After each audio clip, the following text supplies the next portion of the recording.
Oi, gente, estamos aqui para mais um vídeo. Nesse vídeo eu vou estar falando especificamente sobre o curso de Engenharia Biomédica, minha experiência fazendo o primeiro período. Vou destrinchar as matérias, o que cada uma vou falar da minha experiência na faculdade. Então vai ser mais voltado para quem está querendo fazer engenharia biomédica na UFO ou alguma engenharia similar dentro da FELT, porque nessa parte inicial, o ciclo básico é basicamente o mesmo, se não o mesmo, né? Eu não cheguei a comparar 100%. Mas assim, uma coisa que muda a outra é a ordem que as matérias aparecem, mas é basicamente matemática e algumas matérias específicas do curso e tal, não foge muito disso. No primeiro semestre a gente é matriculado em 7 matérias, e a partir do segundo semestre a gente fica responsável por colocar ali as matérias que a gente quer se matricular. Aí depois a gente recebe notificação falando, você foi matriculado e tal, pá, tá tudo regular. Se tiver alguma coisa irregular ou alguma matéria que apareceu para você que você não quer pegar, aí você faz o reajuste. Mas até então é só fazer lá, né? Você entra no portal do estudante, você coloca em ordem as matérias que você quer por preferência e você pega elas. Isso é legal porque você tem uma consciência maior, né, da sua grade curricular e você consegue ir mais pra frente. Eu não recomendo fazer isso agora. Pegar matérias de outros cursos, pegar matérias do seu próprio curso, se não tiver nenhum pré-requisito ali. E é legal fazer isso. A primeira matéria que a gente tem é cálculo 1. A gente tem um iniciozinho de pré-cálculo, porque entrou na ementa que precisa ter isso. Então, meio que vai nivelar um pouco do que você viu no ensino médio e vai criar uma base para a gente poder começar a ver novas coisas, assim, que é limite, derivada e integral, que é a matéria básica do cálculo 1, e a gente aprofunda isso mais ainda no cálculo 2. Limites e continuidade, aí é uma parte mais teórica, a gente aprende métodos para resolver limites. Eu achei limite mais complicado. Mesmo depois que você faz vários exercícios, você ainda precisa observar muito o que você está fazendo ali para ver se você realmente está fazendo uma coisa que faz sentido. E também tem mais manipulação. Derivada é uma coisa mais automática, ainda mais que você aprende uma vez, é só você ir fazendo lá. É como se fosse uma operação, assim. A gente tem alguns teoremas. A gente aprende aplicações de derivada, bastante gráfico, tá, gente? E o finalzinho do curso são integrais, que é o contrário da derivada, por assim dizer. Nessa matéria, eu segui o que a professora passava de lista de exercício, eu tentava resolver o máximo, porque a lista não fugia muito do que ia ser a prova. E o material que a professora passava também era muito bom. Não sentia necessidade, por exemplo, de procurar algum livro. Mas eu vou indicar aqui 2 livros, do Guidorizi e do Stewart. Aí você procura lá por cálculo 1 e esses 2 nomes. De YouTube, eu recomendo o canal da Matemateca, que me ajudou muito em cálculo 1 e GA, porque às vezes você tá ali resolvendo exercício, você quer lembrar como é que faz alguma coisa, ou então para revisar na hora da prova mesmo, é muito bom. De pré-cálculo tem os vídeos do professor Ferreto e eu também recomendo muito a plataforma Khan Academy, que tem uma trilha, acho que de pré-cálculo e cálculo. Vou mostrar aqui para vocês como que fica a ficha de disciplina. Aqui no caso, FAMAT, porque é da Faculdade de Matemática, cálculo 1, carga horária, a matéria que a gente teve mais carga horária esse semestre. E aqui tem um programa, né? Que a gente vê a matéria e no final ainda tem algumas bibliografias complementares. Basicamente é esse o cálculo 1. Vamos para GA agora. GA é uma extensão do que a gente vê no ensino médio. A gente pega o conceito de vetores e trabalha com isso até um pouco antes de cônicas e quádricas. Então, a matéria basicamente de metade do curso de GA é isso. A gente aprende operações, sistemas de coordenadas, a gente aprende a fazer produto escalar vetorial e misto, aprende a empregar eles, né? Tem toda uma lógica, assim. e bastante abstração, a matéria de IA. É, a gente também vê poções relativas, né? Aquela coisa toda lá e tal. A gente aqui, a gente não fica só em duas dimensões, a gente vai para três dimensões. Mas só aumenta mais umas coisinhas assim. Cônicas e quádricas é mais complicadinho, quádricas em específico. Mas são basicamente tipos específicos de figuras que têm propriedades e tem como você escrever elas de uma forma reduzida. A gente trabalha basicamente isso nessa parte de matéria e a fazer rotação e translação no sistema de coordenadas. Nessa matéria eu seguia as notas de aulas do professor, vou tentar mostrar aqui para vocês como é que é mais ou menos a cara disso. A parte de vetores é bem de boa, é uma matéria que escala rápido, inclusive, mas a parte de vetores é bem de boa, assim, a gente aprende mais teoria. Só que a primeira prova cai sobre dependência linear, que já começa aqui, antes de bases coordenadas, eu acho. A gente tem que fazer umas coisas e essa partezinha aqui foi tipo umas três aulas só pra gente entender de fato o que significa. A gente aprende várias fórmulas em GA, principalmente aqui mais pro finalzinho. Deixa eu ver se eu consigo mostrar pra vocês. Aqui, ó, tudo posições relativas. E nessas matérias a gente usa bastante GeoGebra, Symbolab e Wolfram Alpha, que talvez seja uma ferramenta mais conhecida assim para vocês, mas ela permite visualizar essas figuras.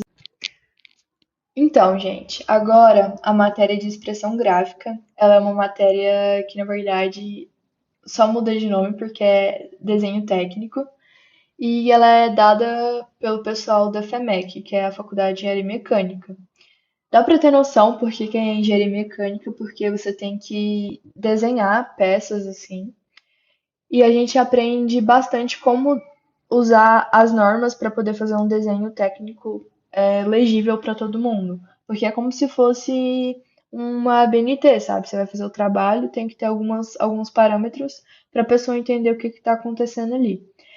Aqui a gente tem uma foto de um trabalho meu, que na verdade é de um desenho em perspectiva, que foi sei lá, uns 20% só do que a gente fez no semestre. Os desenhos que a gente fazia mesmo eram em vista ortográfica e funcionava assim: a gente via a matéria de manhã, a teoria, aí ficava um trabalho para entregar na próxima aula. A gente tinha aula duas vezes na semana da coisa que a gente aprendeu.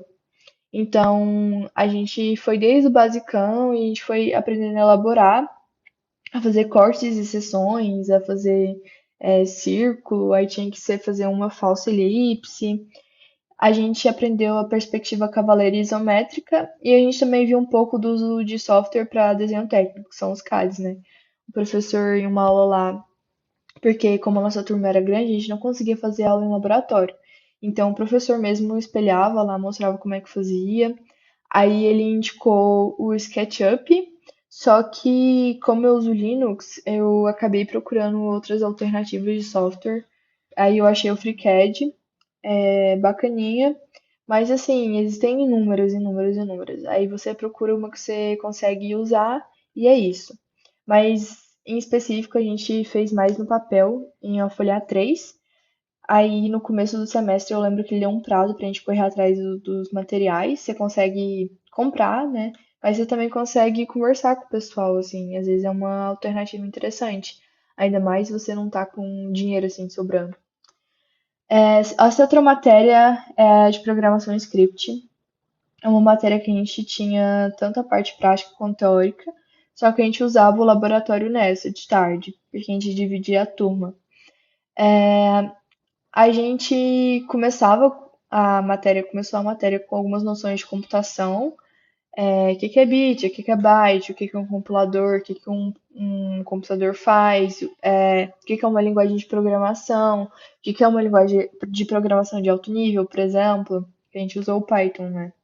Então, a gente meio que aprendeu a resolver problemas lógicos nessa linguagem. E conciliar também, a gente teve que conciliar a sintaxe, aprender de fato a linguagem, o básico da linguagem, né? Porque a gente foi até classes, mais ou menos, e manipulação de arquivos. E foi uma matéria que escalonou muito rápido. Então, era uma matéria que você tinha que estar constantemente estudando, ainda mais se era a primeira vez que você via. E tinha bastante material de apoio. Eu seguia muitos slides do professor, eu refazia os exercícios que a gente fazia em laboratório e também eu acompanhei um pouco desse curso aqui que ele colocou como complementar, que é bem parecido com o nosso, como dava para ver lá, expressões aritméticas, variáveis, né? Variáveis, tipos, comandos de repetição. E a gente passou por listas, strings, matrizes, algoritmo de busca e foi até classe, que é o que a gente viu no nosso curso.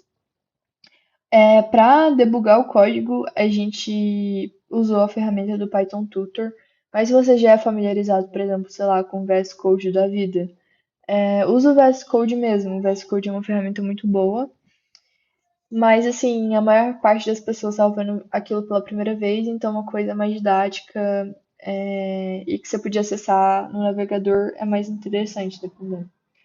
Às vezes nem todo mundo tem saco para aprender várias coisas. Para ler também, eu indico o Pense em Python, que também tá aqui na internet para todo mundo ver, que tem vários exercícios. Vamos pegar aqui de string. É que ele tem a teoria, aí vamos jogar aqui para baixo para a gente poder ver o glossário, depois do glossário vem os exercícios. Aí tem de vários, dá para fazer bastante. Que dá para treinar também, além dos exercícios que o professor passa. E nessa matéria a gente tinha duas provas, escritas mesmo, não era no computador, que valiam 70% da nota, e 30% eram trabalhinhos que a gente fazia, que era um nível um pouco mais acima dos exercícios que a gente fazia em sala, que a gente entregava toda semana. A gente só não entregava na semana que tinha prova. E tem cursos também que você consegue fazer na internet para aprimorar assim o Python. E também tem muito conteúdo de live na internet. Eu recomendo do Edu Mendes. Mas pro nível iniciante às vezes não é tão legal. Espera na metade do curso para ir atrás, assim, que aí você vai já ter visto lista, matrizes, é mais interessante. Tem essa outra matéria, que é Introdução à Engenharia Biomédica, que vai introduzir os alunos aos serviços da universidade. Você aprende a como usar a biblioteca, que é uma coisa um pouco complexa, assim, ainda mais que a biblioteca da UF é bem grande. A gente aprende a entrar, assim, nos serviços online. A gente aprende sobre várias coisas, assim, como funciona o intercamp, o restaurante universitário. Isso é o geral da UFO, mas também tem a parte do curso, que é quando a gente tem contato com professores e alunos de pós-graduação que estão já com projetos científicos formados. A gente tem palestra com pessoas de diversas áreas, assim. Talvez não tanto quanto a gente gostaria, assim, para entrar de vez, assim, entender o mundo do curso. Mas dá para ter uma noção e você decidir se é aquilo que você quer ou não, porque é o intuito mesmo dessa matéria.